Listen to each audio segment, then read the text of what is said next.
Welcome to the Humans Outside podcast, where we're working to build a life around getting outdoors through learning from fascinating outside-minded guests. I'm Amy Bouchat, a journalist originally from a beach in California, now learning to love nature from my home in Alaska. Since September 2017, I've spent at least 20 consecutive minutes outside every single day, no matter the weather. On this show, we hear from others who make heading into nature just a part of who they are while we work to do the same. If you love what we do, you can leave a 5-star review or support Humans Outside on Patreon. Ready for the good stuff? Let's go.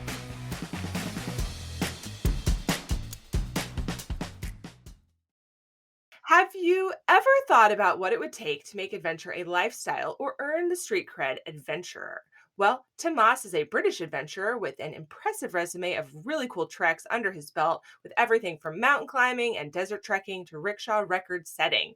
He's also an expert in helping other people take adventures too. Tim, welcome to the Humans Outside podcast. Lovely to be here. Thank you for having me. So, we like to start our episodes imagining ourselves chatting in our guest's favorite outdoor space. Where are we with you today? I think I'm gonna take you to the Wahiba Sands Desert in Oman in the Middle East. I had the pleasure of living there for about 5 or 6 months, and my wife and I spent a long weekend crossing this desert. It's a tiny desert, but it's prototypical sand dunes after sand dunes and nothing else apart from the occasional camel. And I remember our second morning waking up on the top of a dune outside our tent and looking around and seeing nothing but rolling dunes and not a single sign of life for miles around. So that's where I'm imagining myself right now. That's really cool. We've never had a podcast episode in a desert before. I'm excited to be there. You've had a host of really incredible adventures that would make most people say, like, wait, what? You've cycled around the world with your wife. You've traversed that desert we just talked about by moonlight. And I love this one. You circumnavigated the globe in Around the World in 80 Ways adventure instead of Around the World in 80 Days with a friend. So can you tell us about that one? What does it mean to go around the world in 80 ways? In this instance, it meant using 80 different methods of transport and trying not to use any of them more than once. So the obvious hurdle that presents is you only get one plane when you're trying to get around the world. And once you get beyond plane, train, car, truck, bike, running, you start thinking, how am I going to make my way to 80? And you have to start getting more creative, and you find yourself hitching on the back of a fire engine or on a bin lorry or a pedalo or a catamaran. And the idea was we were doing it for charity, and we wanted to travel around the world, see as many countries as we could on our travels, but use the challenge of finding obscure methods of transport as a way to interact with more people, which is often the joy of these of trips like this. So you'd see someone going past on a bike with 7 seats and a steering wheel, and you think, right, we need to get on that. Except the problem is you're in Germany or you're in some far-flung country where you don't speak the language, so you suddenly have this. You're presented with this with a bit of a challenge of trying to communicate with people, that you just want to hop on there, get a photograph, and you're raising money for charity.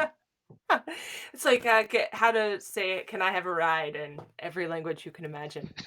Exactly. Um, okay, so I love this because a lot of people think about adventure in terms of like very physical, but this is more psychological, I guess. I don't know how else to describe it. It's not your typical adventurer's adventure. Is that how you think about it? Yeah, and in truth, most vast majority of the adventures I've done have been physical in to large extent, and that one was reasonably unique, in being a bit more of a sort of, uh, urging more towards a stunt, I suppose, or like a charity challenge. The only one I can think of that was similar was I did £100 adventure when I was starting out as a full-time adventurer and not making any money. I was given £100 for a birthday or Christmas or something, and I though I didn't have much money to spend, I thought I'm supposed to be an adventurer. I should have an adventure. So I set myself this £100 budget for a week's adventuring to see how far I could get, and had different targets like sleep outside and swim in the sea and climb a mountain. And I hitchhiked around the UK on this tight budget, which again, not particularly physical, but a different kind of a challenge. And I like the physical elements of things, but once in a while, it's good to test yourself in different ways. Yeah, 100 pounds is like $120 US. Depending on the Yeah. day of the week, but more than Yes. 100, less than $200. Yeah. Fair enough. Fair enough. um, and okay, so on your 180 ways, how long did that take you? And what was your maybe your favorite, and then maybe your most unexpected mode of transportation on that?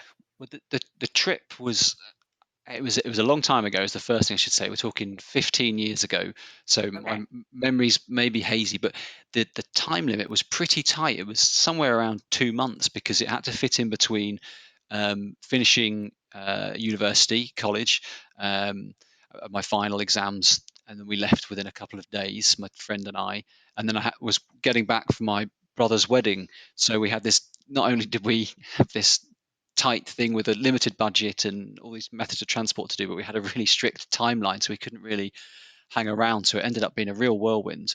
Um, some favourites methods include we went up in a tiny little, I think it's called a Cessna, which is like a sort of tiny World Right. War II plane, Yeah. which we got a trip in again for free, using the fact that it was for charity and promotional in that sense. People were really generous with their time and assistance.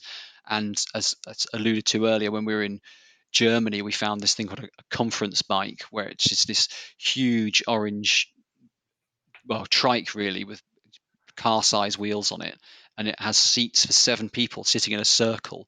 And the idea is that you can have your annual conference or your team meeting, whilst pedaling up the road. The 7 sets of pedals, you're all facing each other, so you can have a chat while you ride along. So those were some of the highlights. I love that the Germans call that a conference bike, that's very on theme for Germany, productivity. In the US, those are boots bikes, which is also very on theme. So Yeah. I've seen those in Nashville, people, drinking and cycling, which yeah, Yeah, yeah. may not Yeah. be the best idea, but that's what they do. So there you go. Okay, so for a period of time, you ran an adventure company, and you facilitated adventures for other people, and you made adventuring a full time gig.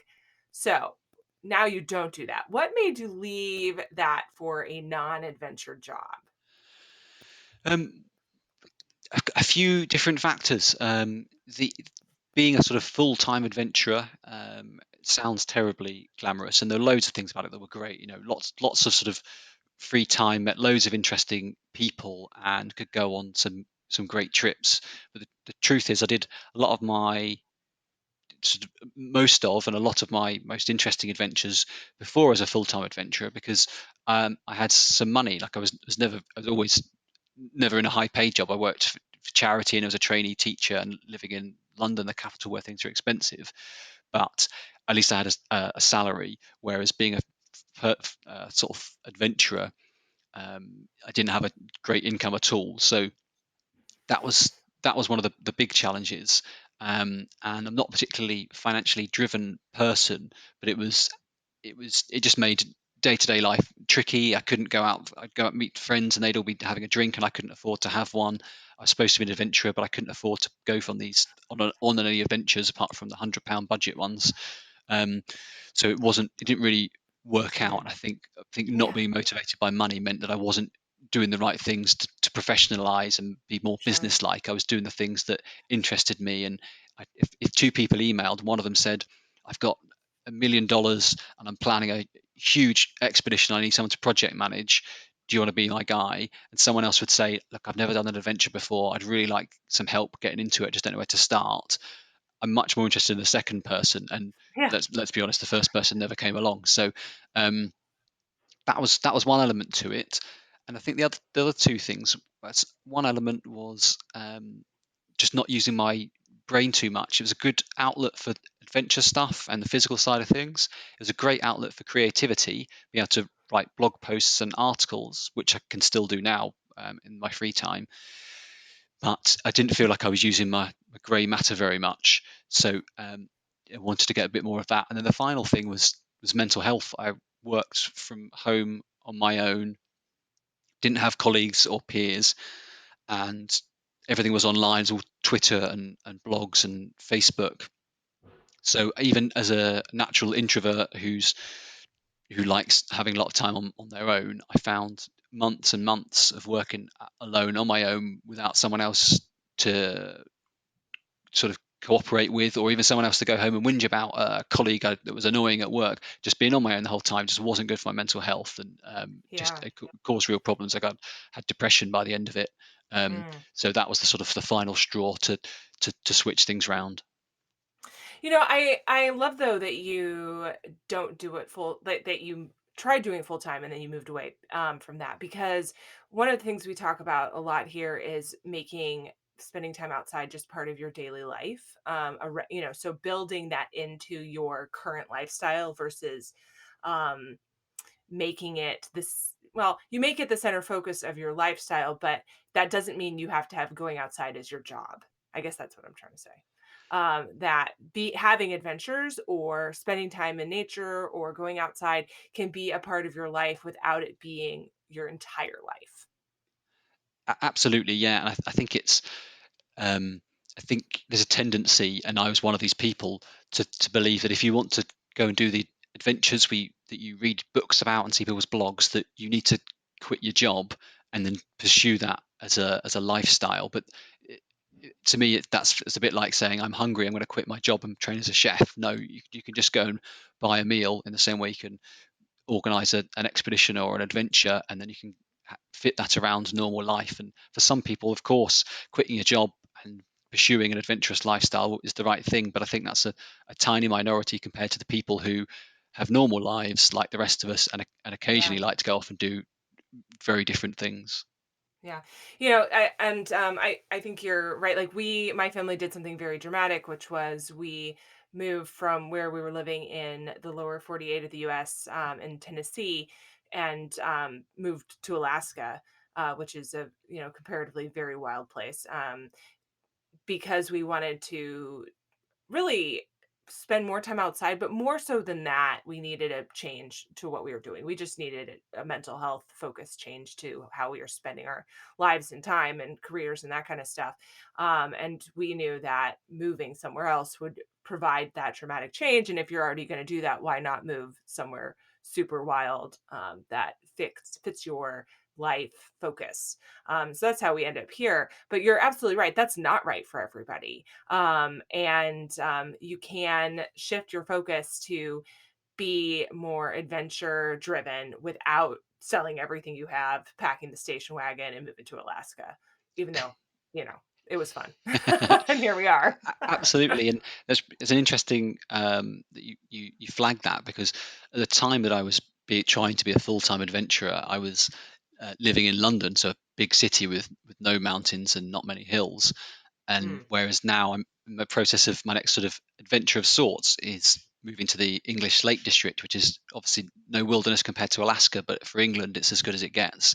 And we're building a house in a rural setting with several acres of field and stream and woodland, but I'll still yeah. have a normal job. So before it was living in a city but trying to be a full-time adventurer, whereas now I'm going to be living in the mountains with a normal job. And I Yeah. think that's going to be a healthier balance. I'll have regular income and colleagues to work with, but on my weekends and evenings and lunch breaks, I'll have hills and woodland on my doorstep. Right. Yeah. So good. You have kids now, right? I do, yes, yep. Two of them, and one of them's only 2 months old. Oh my. How has having kids changed your how you see or do adventure since you're adventurer, full time or global adventure days? Well, I think how I do adventures, the impact is immediate and obvious, and I'll get to it. I suppose how I see adventures slightly differently from when I was perhaps 20, in that when you're certainly when I was younger, you're perhaps more foolhardy, less risk averse, and more, for want of a better phrase, selfish or indulgent. You can just drop everything. You can go off, Right. disappear, and you don't mind taking a few more risks. And over time, before I had kids, that had changed. I quickly discovered that actually anything dangerous I'm not interested in. My first mountaineering trip when I went to Kyrgyzstan was fascinating and brilliant, but we got into some real scrapes and took a few falls, and it just made me think I don't enjoy that. I've done mountaineering since, but I've been more organised, more prepared, and less out of my comfort zone. But probably perhaps the becoming a parent is the final straw on that, final step Yeah. in that path. You're like, it's not responsible for me to disappear for weeks and months, and it's not responsible for me to be risking everything for the sake of an Instagram update or whatever it is. There are other people to think about. Yeah. Um, Yeah. and then on the practical side of things, yeah, certainly things had to change with a kid in tow. I mean, in case it wasn't clear, I do almost all of my adventuring with my wife. It's not that I go off and she stays at home or vice versa. That Right. sometimes happens, but most of the time we do things together. So there was never any question that would change when we had kids. So it wouldn't be me going off and her staying behind or vice versa. And also it wouldn't mean that we'd stop adventuring. It's just changed. And since they're very young, yeah, we've not got back to the same level of extreme trips, but we tried as much as we can. And the two main things we've done, we did a long distance trail, or long distance on UK terms, it was probably less than 100 miles. But walking from our old house to the land in the Lake District that I mentioned earlier, carrying our kid, and again, that same balance has to be struck between having the adventure and being a vaguely responsible parent. In that, whereas Right. you might have walked 20 miles plus in a day before, not only is it harder with a kid on your back, but also you don't want he was one at the time. You don't want him to have an entire week where all he does is get carried in a rucksack. You've got to stop sometimes and give him some time to Yeah. play. And then the other thing we did, we spent um, a month cycling up through the Baltic states in the northern Europe and up to Scandinavia, and to an archipelago up there between Finland and Sweden. So taking our kid, he was in a trailer with our camping kit as we used to do. And what was great about that is that although the distances might have shrunk slightly, the experience is exactly the same. You always try and bite off more than you can chew. You arrive at your campsite or wherever it is later than you expected, tired and hungry. You've not got enough food in your panniers, but you make do, and you get up the next day and do the same thing. And it was exactly the same with the 1-year-old as it was when we were just the two of us. Yeah, I love that. And by the way, I think 100 miles is plenty long for most people, Okay. with or without a kid. Just for the record. And with a kid, it's certainly quite long enough. Thank you very much. I mean, and also, I have kids who walk themselves, right? They are no longer carried. They're 8 and 11. And I don't think they could fathom going 100 miles, even though we regularly hike and we've backpacked and, and that kind of thing. It's so good job starting them early, because that stuff matters. It's building a lifestyle habit. Hopefully, and that's what we try to do. But the truth is, when I'm hoping it's just because they're so young and it's so new and there's so little sleep to be had at the moment with a toddler and a newborn. We don't get out nearly as much as we used to, or we would hope to. And I'm hoping we got better when there was just the one of them, and then a bit of a reset with a new one, only 2 months old. But I'm hopeful and confident that it'll pick up over time. And You'll get there. whilst recognizing it's never going to be the same level as it was, but there is the more and more you look online, the more and more you see that people do get out there and do stuff with their kids. So it's different and it can be harder, but I don't think it's an excuse to stop. Hey humans, just a quick break to tell you how you can support the Humans Outside podcast. Did you know we're on Patreon? Patreon allows fans like you to support the podcast through a monthly pledge. By pledging a little cash each month to support the Humans Outside podcast, you can have access to my bonus features, guides, discount codes, and an exclusive episode on... You know what? Actually, just go check it out. You'll also get my eternal gratitude, of course. Check us out on Patreon at patreon.com/humansoutside. That's patreon.com/humansoutside. Now, back to the show. So, one of the things you do now is called challenge grants. It's on hold until fall 2021, so don't get too excited, everybody. But can you tell us about it and how it helps people who want to head out on adventure?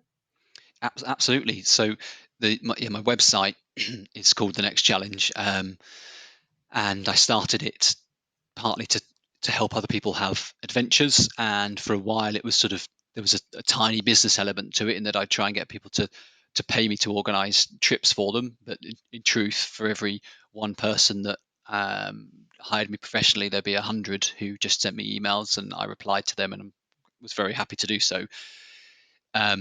And then once I stopped doing it as an event full time, I stopped taking money from anyone. It's just purely for fun and voluntary. And then once I had an income, I suddenly realised that the small amount of money that I was getting through my website, for example, for adverts, I made about £200, $300 in a year. I thought, well, I don't need that to live on anymore. I'll give that away as a grant. So I put that on my website, apply to me with an idea for a little adventure, and I'll give you this money. And then a few other adventurer friends emailed me and said, "Oh, we'll put in £200, $300." And then I decided to open it up to the public to get 100 people to donate £2 each, sort of $3. And they did that. And by the end of it, we had well over £1,000, sort of $1,500. And so then I was able to help half a dozen or so different people. I can't remember, probably had 200 or 300 people apply for the grant, and I typically help between 5 and 10 or so each year with small grants, usually £100, $150. Most I've given is £800, so just over $1,000. And I've been running it every year since, apart from, as you mentioned, I've paused it for COVID reasons this year.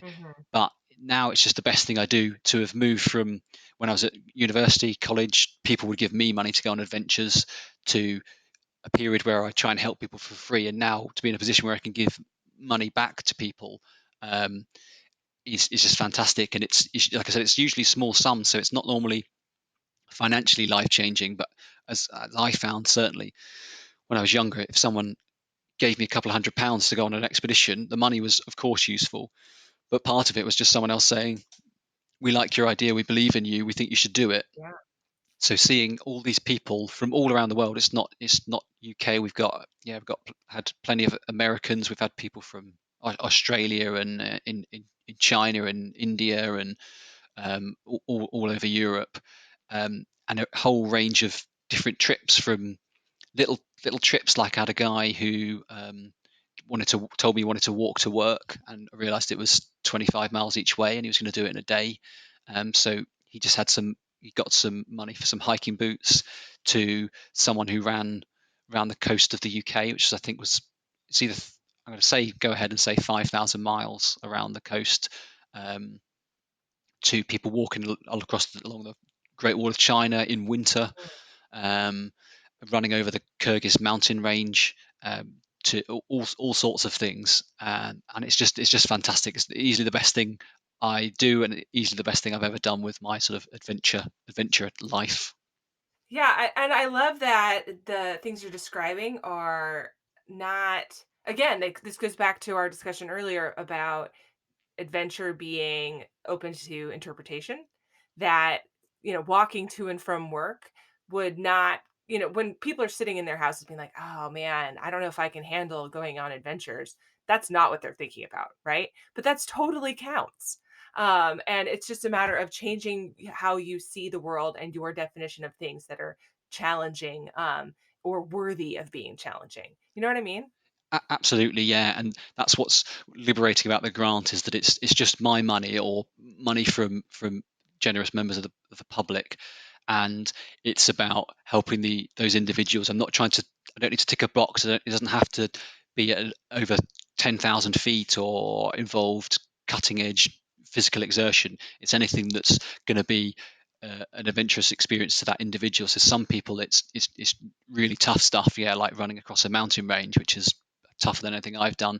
For other people, I had a mum and her 5-year-old son go and stay in 5 mountain huts around Scotland, which, with a 5-year-old Yeah. is quite an undertaking. So just having that range of adventures I just love it. It's really good, really heartwarming every year. Yeah, it's and very on theme for what we talk about here, which is really developing that outdoor habit and that even changing your life to spend 20 minutes outside a day can be a challenging thing for a lot of people, and that's one, that's okay, and two, that doesn't make it any less worthy. That's a worthy adventure in and of itself to build that habit into your life. And so I just when I read initially about your challenge grants program before we connected, I thought it was just one of the greatest things I've ever seen. I loved it. Good, So good. I love it. So, okay, you mentioned COVID. How do we have adventures in a pandemic conscious world? Because a lot of things we're talking about are doing things across countries, going around the world in 80 ways. That might be off the table right now, but how do you build an adventure life and be pandemic conscious? I think it's absolutely possible. Like I really do. I think rules change and the situations change, and there are times when it's just, in the worst moments, it's just not appropriate and sometimes not legal. So let's get that out the way, that it's, Sure. there are times when it's just not right. But at the same time, a lot of outdoor, a lot of adventure stuff tends to mean going off on your own or going off with a couple of friends or family and going into the mountain. And often the thrill of it is not seeing people, or seeing people at the top of a mountain when you're at the bottom, and getting away from the world and escaping it. So in that sense, it can be very absolutely COVID safe, and in many ways good for you when you're trapped with restrictions and lockdowns and working from home, not going into the office and seeing people. Then the opportunity to get outside, and escape the four walls of your house, I think is all Yeah. the more important. And for the foreseeable future, it's certainly going to mean more local adventures and less travel, which in some circumstances that's a limitation and a shame. And I hope within time we'll get back to be able to travel and expand our minds in that sense. But more local adventure is no bad thing at all, because I think anyone who claims to have explored everywhere in their local area probably isn't telling the truth, or probably hasn't tried hard enough, because there's so much exploration and adventure to be had in your own back doorstep when you put your mind to it. I think it's a great opportunity to sort of reinvigorate your love for your local area. Yeah, no, and really opens the definition of adventure just like we've been talking about, right? Like you don't have to go far afield to live a adventure focused life. Do you have any advice for people who dream of heading out on adventure but just can't get to that point where they think they have maybe an adventure worthy enough of the title, or just can't get out the front door for something like that? Any advice? Yeah, and I think it's a really common problem, knowing where to start. And I'm sure there are loads of articles and blog posts and pieces of advice that you can read, and by all means do. But at the same time, please do even take my next few comments with a pinch of salt, because there's so much information out there. The truth is that the best way to start is just to get out and start, and just whatever it is, just take the first step towards it. So if it's a big trip you're planning, then rather than just doing the research and trying to work out whether or not to go, take the first step, which normally I would say is booking a flight or a train ticket. At the moment, that might not be appropriate, but or booking the time off work, or ordering the guidebook off the internet, just something to get the ball rolling, or telling all your friends that you're going to do it, so you're committed. Um, and or and the other thing I think is to sometimes it's important to aim high, aim big, and go for some amazing, groundbreaking expedition. And hats off to those people out there that do those things. But there's a risk with going for that moonshot, is that often it won't happen, particularly if you're Mm, reliant on sponsorship. Perhaps every other email I get for advice is asking for sponsorship advice. How do I get money for an expedition? And my usual response is, mm. I'm never quite as blunt as this, but if you wanted to go on holiday, you wouldn't wait till someone sponsored you. You'd find something you could afford. And I think the same's got to be true of expeditions. There are sometimes some trips you just cannot pay for yourself. You're going to Antarctica or you're going around the world in some elaborate means. But generally speaking, expeditions and adventure shouldn't cost money, and they don't need years of experience and training and expertise. You can get out there and have an adventure with little more than a sleeping bag or a pair of running shoes. So I would say keep it simple, keep it within your means to start off with. You could build up to the big stuff, but far better to, on the road to planning something bigger, to have done lots of small and fantastic adventures rather than holding out for that one moonshot of an expedition, which may or may not happen, and you may end up just regretting that you never did something in the meantime. Yeah, that's such good advice. Um, One of the commonalities of your adventures seems to be like a lack of over planning, right? Kind of what you're talking about, just getting started. Was that on purpose, or is that just sort of a function of what you were talking about earlier, being younger and carefree without kids, that you can just do stuff on a whim? I think it's a balance of factors. I think some of it is just who I am. I'm not. I don't have the sort of the patience or the inclination to sort of micro plan every detail of an expedition, and that's partly because I'm not usually trying to be the fastest or the toughest, or do something that's really dangerous or groundbreaking. Where some trips absolutely need to be planned meticulously. Like I remember when Mark Beaumont recently cycled around the world in 80 days. I remember Hmm. him having to have support vans on either side of an international border, so he didn't get delayed by passport checks, and he'd have to factor in time zone changes and things like that. And if he didn't do that, he wouldn't have broken the record.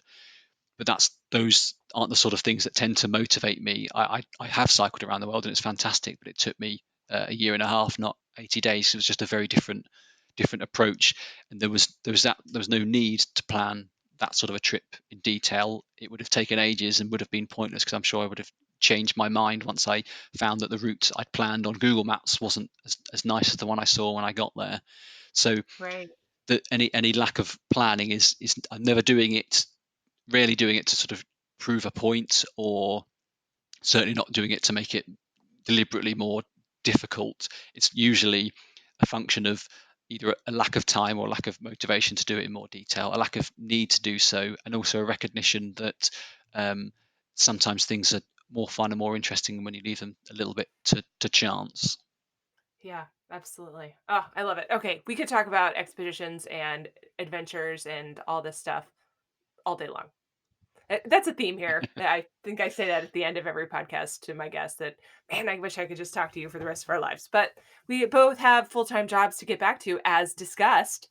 So let's move on to our little leftovers round. I love to hear from my guests just some of their favorites. So, can you tell us maybe your favorite outdoor gear? And don't feel like you have to be in a box, because I've definitely have guests who say their favorite gear is snacks, and I support that 100%. So, what's your favorite outdoor gear? It's tough. I think one of my most reliable bits of kit is just a base layer. It's made by Helly Hansen. Do you get that brand in the Mhm. States? Yep. Yeah, Yep. the one with the long sleeve blue one with the white stripes down the sleeves. Um, that, and I mentioned that because one of the things I do on my website is review outdoor kit, and usually whole groups of kits. I'll review Mm. all types of multi-fuel camping stoves or all types of base layer materials. So I've got all sorts of fabrics in my base layers. But that Helly Hansen is the sort of um, this one I've had for probably 15 years, and it's the most basic. No bamboo in it, no merino wool, no coconut fibers, nothing like that. But it's absolutely foolproof. It's as good now as it was 15 years ago, and it's just hard to beat. I am chuckling at your description of the fibers, and people who don't use a lot of outdoor gear may be like, that those can't be real, but they are. Yeah, absolutely. Yeah, yeah, yeah. True stories, all of those. Yeah. What's your most essential thing? What don't you leave home without? I think it's not an exciting one, but if when people see my profile picture, they'll realize I've not got a lot of hair. So regardless of the time of year, it's got to be a hat. even if it's vaguely chilly, I need something to keep my bald head warm.